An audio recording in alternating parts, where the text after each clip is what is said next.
So welcome back. This will be our final video in this short series. This is simply about adding links to your site. One of the things that's fundamental to running any website is basically the ability for your site to accumulate links. And in order for that to happen, basically your site will have to have some links to other sites in order for this whole idea of links to be working around. It's important though to keep your links and the number of links you have manageable, and certainly don't tend to have a bulk lot of links to other sites unless you've got a lot of inbound links. This is a WordPress demonstration site, so these are the ones that WordPress would come to, installed with by default, but I'd simply select them all, delete, and apply. And now you'll actually see I've deleted all the links that were previously in WordPress, and they were basically the demonstration ones that the WordPress people would put in by default. Now let's go through the process of adding a link. You've seen it's pretty easy to delete one. We'll add a link to our website here called BrisbaneWP. Sorry, Brisbane WordPress.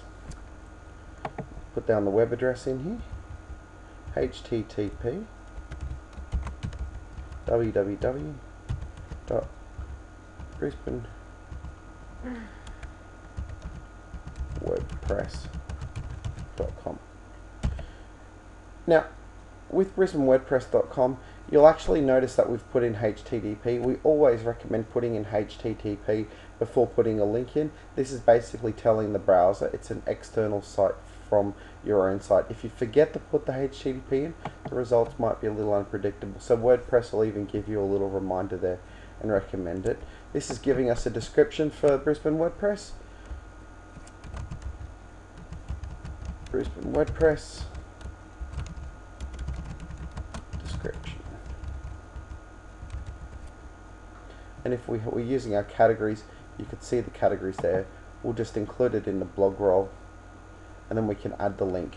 We could keep this link private if we wanted to, so only members who are authorized could see it, but we'll just go ahead and click on add.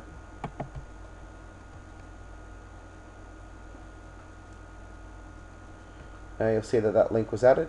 The link screen brings you straight back to the ability to add another link, because it's generally assuming that you're going to add more than one link at a time. We'll go back to the edit screen, and you'll see now that Brisbane WordPress is added in there. So it's a very simple process. I'll go through it quickly so you can see how quick it is. So if you need to add a stack of them, we'll add our main website there, ey3.com. We'll link to that, www.ey3.com. If you need any databases or custom information systems, that's our main website for doing that for you. And we'll just give ourselves a description here, information systems experts. Add that to our category, which is blog roll. I guess I should have put a better description in. And then add. Again, it's taking us back to the link add page, but we'll go back to the main page here.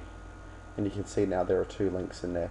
You can also add categories for your links. Categories are a very important way of defining and breaking up and categorizing your things. So here at the moment we've got blog roll. We'll change that from being called blog roll to being called something like useful links. And the slug for it is the friendly version of it.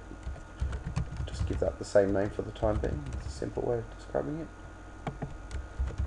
Links to sites that are useful.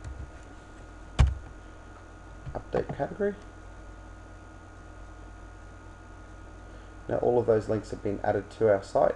We could even go and have a look at our site here by clicking visit. And you'll see now on our front screen it's got useful links. If we scroll down the page a bit, you'll actually see the two sites we added there. So it's as simple as that to add links to your site, and you'll find it's a really good way to build traffic. If you build rapport with people that you know in business and build some friendships with them, go and ask them to link to your site, and do the same and give them the courtesy of linking back, and you'll all benefit from that. So thank you, and that's a demonstration for adding links to a WordPress site.